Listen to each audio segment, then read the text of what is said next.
main event, though, today was Israeli Prime Minister Benjamin Netanyahu addressing the assembly. And before he took the dais there, some diplomats from various different countries walked out of the assembly in protest over how they view his prosecution of the war in Gaza. And very, very quickly thereafter, we got the news that IDF forces in the air were striking targets in Beirut, Lebanon, Hezbollah targets to be specific. Fox News correspondent Trey Yingst has this, that Fox News has learned the target of the strike on Beirut was Hezbollah leader Hassan Nasrallah. Now, what we want to do right now is let you listen to Bibi Netanyahu's speech there. Okay, actually, look at this. Wow, look at this. This is live right now in the suburbs of Beirut, Lebanon, as the IDF is targeting some of these Hezbollah targets, including none other than their leader, Hassan Nasrallah. Now, remember, we have another vantage point. Let's take that. Wow, look at this. Oh, wow, look at that right there. Okay, so these strikes are happening right now in real time here. Wanted to make sure we caught them for you. We're going to be talking about this at the top of the next hour, whether or not, in fact, Hassan Nasrallah, the leader of Hezbollah, has in fact been killed by Israeli forces. That has not been confirmed just yet. What has been confirmed, though, is that Israel was trying to take out Hezbollah's leader, Hassan Nasrallah, in these raids that continue as we go into early Saturday morning there in the Middle East. Take a look at that. So this all was transpiring, all was unfolding as Bibi Netanyahu was delivering his address to the UN General Assembly. Earlier today, he made a combative speech there, saying his country had, quote, every right to fight Hezbollah. He also used two maps to illustrate what he sees as the choices in dealing with Iran, adding that the world must choose between a blessing and a curse here. Now, Netanyahu's office has frustrated U.S. officials this week by sending mixed messages over accepting a U.S.-led proposal for a 21-day ceasefire across the Israel-Lebanon border. Meanwhile, large explosions have rocked the Lebanese capital of Beirut, like you're seeing just right now in real time, as the IDF said it had struck Hezbollah's military headquarters.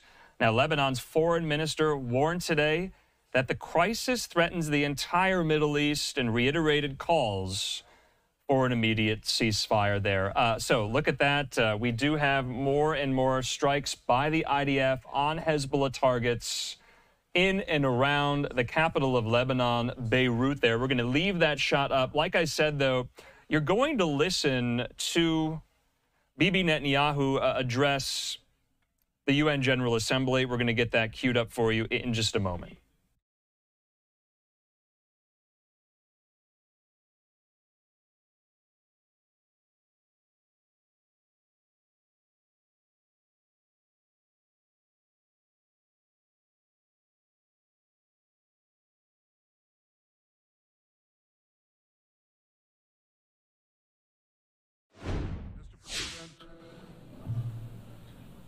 Ladies and gentlemen, I didn't intend to come here this year. My country is at war, fighting for its life. But after I heard the lies and slanders leveled at my country by many of the speakers at this podium, I decided to come here and set the record straight.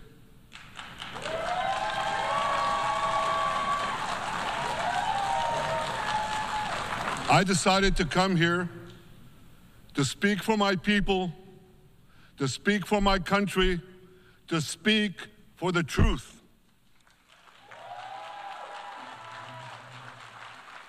And here's the truth. Israel seeks peace. Israel yearns for peace. Israel has made peace and will make peace again.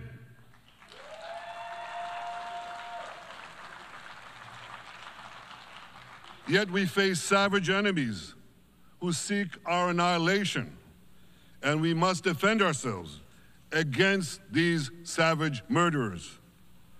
Our enemies seek not only to destroy us, They seek to destroy our common civilization and return all of us to a dark age of tyranny and terror. When I spoke here last year, I said we faced the same timeless choice that Moses put before the people of Israel thousands of years ago. As we were about to enter the Promised Land, Moses told us that our actions will determine whether we bequeath to future generations a blessing or a curse. And that is the choice we face today. The curse of Iran's unremitting aggression, or the blessing of a historic reconciliation between Arab and Jew.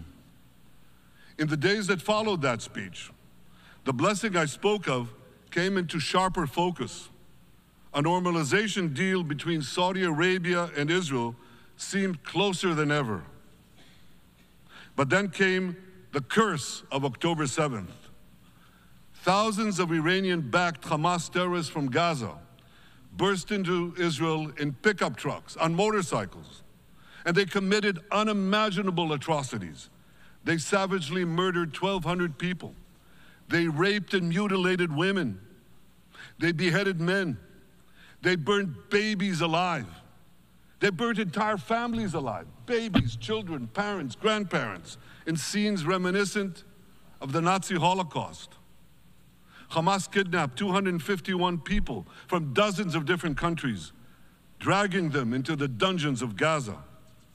Israel has brought home 154 of these hostages, including 117 who returned alive. I want to assure you, we will not rest until the remaining hostages are brought home too. And some of their family members are here with us today. I ask you to stand up.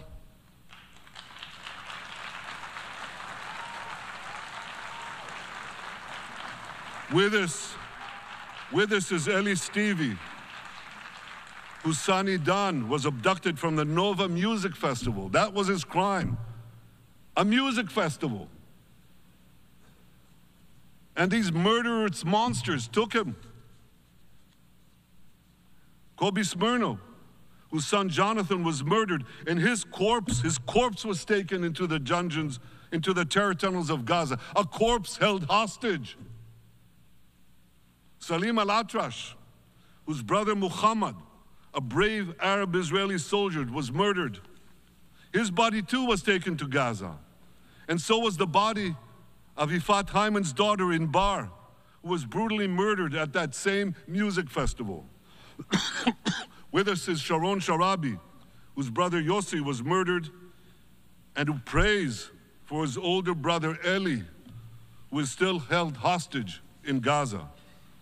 And with us too is Izhar Lifsich from Kibbutz Nir Oz, a kibbutz that was wiped out by the terrorists. Thankfully, we achieved the release of his mother Yocheved, but his father Oded is still languishing in an underground terrorist hell of Hamas.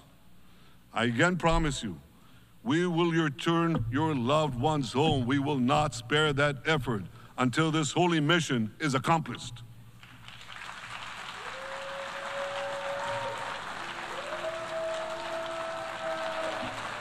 Ladies and gentlemen, the curse of October 7th began when Hamas invaded Israel from Gaza. But it didn't end there. Israel was soon forced to defend itself on 6 more war fronts organized by Iran. On October 8th, Hezbollah attacked us from Lebanon. Since then, they fired over 8,000 rockets at our towns and cities, at our civilians, at our children. 2 weeks later, the Iran-backed Houthis in Yemen launched drones and missiles at Israel, the first of 250 such attacks, including one yesterday aimed at Tel Aviv. Iran's Shiite militias in Syria and Iraq have targeted Israel dozens of times over the past year as well. Fueled by Iran, Palestinian terrorists in Judea and Samaria perpetrated scores of attacks there and throughout Israel. And last April, for the first time ever, Iran directly attacked Israel from its own territory, firing 300 drones, cruise missiles, and ballistic missiles at us. I have a message for the tyrants of Tehran. If you strike us, we will strike you. There is no place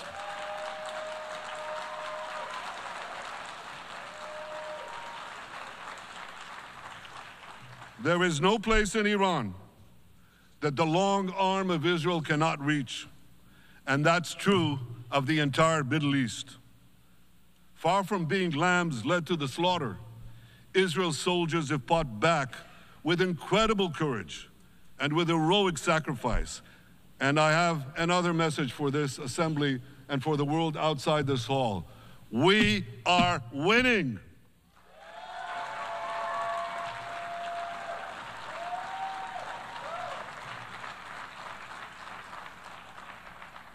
Ladies and gentlemen, as Israel defends itself against Iran in the seven-front war, the line separating the blessing and the curse could not be more clear.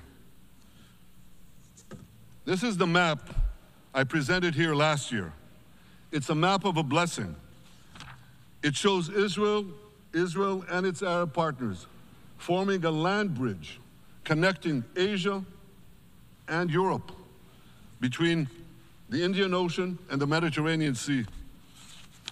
Across this bridge, we will lay rail lines, energy pipelines, fiber optic cables, and this will serve the betterment of 2 billion people.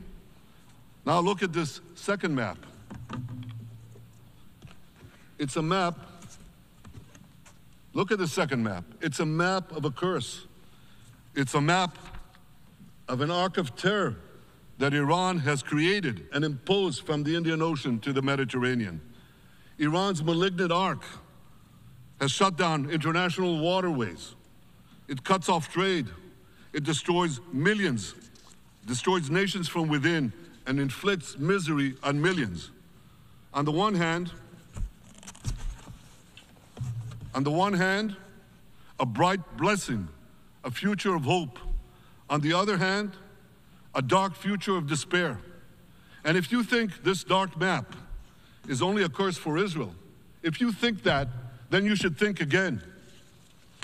Because Iran's aggression, if it's not checked, will endanger every single country in the Middle East and many, many countries in the rest of the world. Because Iran seeks to impose its radicalism well beyond the Middle East. That's why it funds terror networks on 5 continents. That's why it builds ballistic missiles for nuclear warheads to threaten the entire world. For too long, the world has appeased Iran. It turns a blind eye to its internal repression. It turns a blind eye to its external aggression. Well, that appeasement must end. And that appeasement must end now.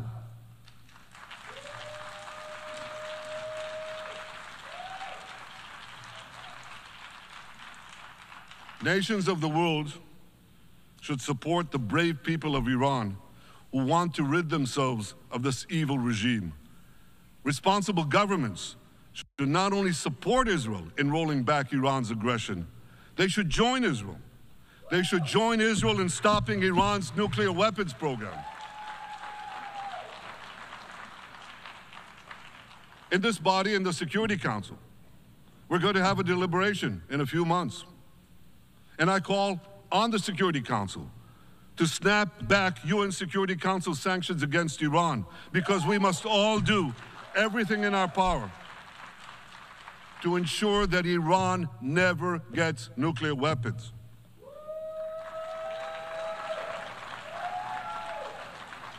For decades, I've been warning the world against Iran's nuclear program. Our actions delayed this program by perhaps a decade, but we haven't stopped it. We've delayed it, but we haven't stopped it. Iran now seeks to weaponize its nuclear program for the sake of the peace and security of all your countries. For the sake of the peace and security of the entire world, we must not let that happen. And I assure you, Israel will do everything in its power to make sure it doesn't happen.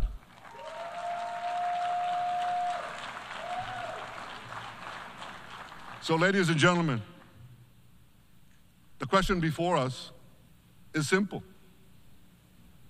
Which of these two maps that I showed you will shape our future?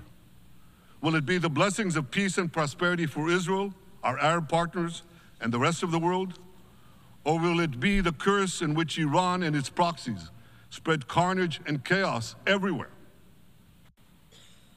Israel has already made its choice. We've decided to advance the blessing. We're building a partnership for peace with our Arab neighbors while fighting the forces of terror that threaten that peace. For nearly a year, the brave men and women of the IDF have been systematically crushing Hamas's terror army that once ruled Gaza. On October 7th, the day of that invasion into Israel, that terror army numbered nearly 40,000 terrorists.